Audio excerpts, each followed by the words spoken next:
Down 75.6% in 2022.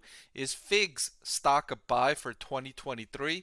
I'm going to answer that question in this video using several critical metrics, so let's get right into it.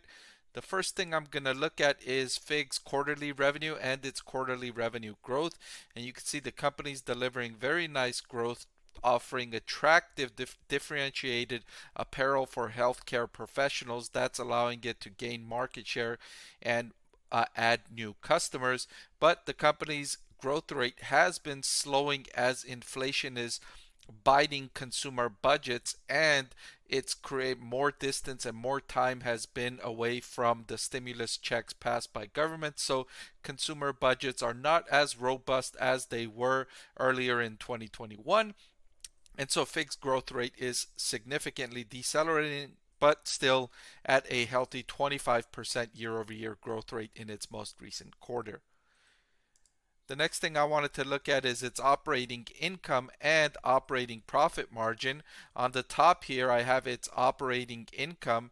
And the good news for investors is that FIGS is mostly profitable consistently in operating income, except for this one quarter ended in July of 2021.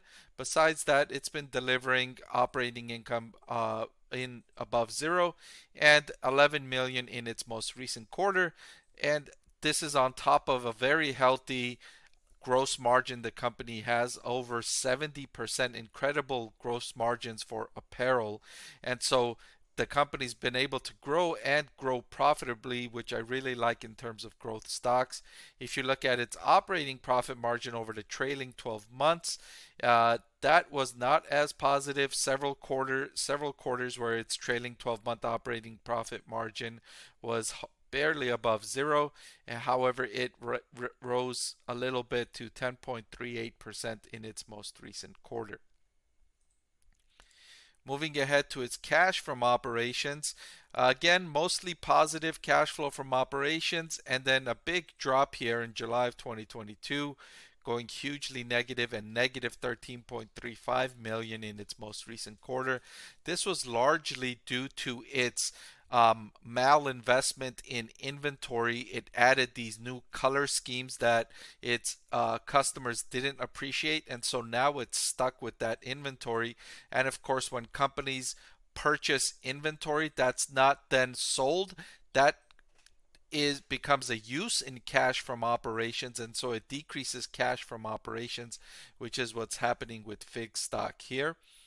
And on the next slide, I'll show you just how bad the inventory situation is.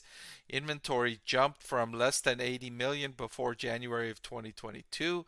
Now it more than doubled to 168 million in its most recent quarter. And if you want to put that figure into context, what I have below the inventories figure is FIG's days inventory outstanding quarterly. So this is how many days it would take at its current sales pace to get rid of this inventory that it has.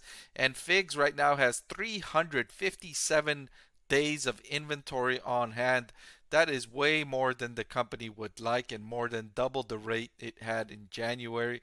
So significant increases in inventory that is troubling the company right now. And FIGS is not alone in having an inventory problem right now.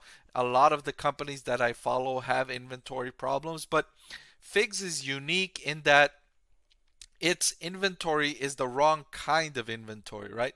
Other companies have inventory problems because they overinvested in inventory because of all the supply chain shortages during the earlier stages of the pandemic.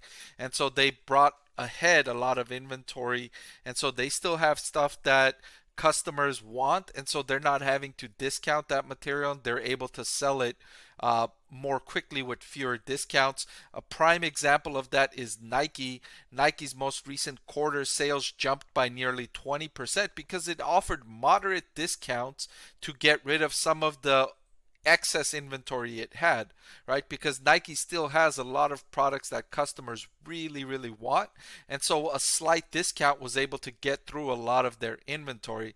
I don't know if FIGS is going to be able to do that because they mentioned that they've got colors that customers didn't want. And so that remains to be seen. So Going forward, this is a big risk. Will they be able to get rid of this inventory with only slight discounts, or are they going to offer big discounts to get this inventory off their balance sheet? That's something to keep in mind. The next thing to look at here is FIG's valuation, and looking at a price to free cash flow is trading at a very expensive price to free cash flow of 441. However, this figure is a little bit misleading because of the big jump in inventories. And remember, we noted that inventories is a use of cash, so it makes cash flow look worse. And so now it's showing up in the valuation, making price to free cash flow metric look very, very expensive. If we look at its forward price to earnings of 52, it's the lowest it's been going back to January of 2022, making it look a little bit less expensive, but not cheap by any stretch of the imagination. Still, a price to earnings forward of 52 is expensive. However, FIGS is growing nicely on the top line, but that inventory risk is still there, so I wouldn't want to pay this kind of premium valuation for a stock that has a big inventory problem that is not certain how it's going to get through. All right, so that's all I've got for this video. And just to remind you, FIG stock, I would say, is not a buy for 2023. Thank you for watching this video, and I'll see you next time. I want to thank the Motley Fool for sponsoring this video. Visit fool.com/Parkev for the 10 best stocks to buy now.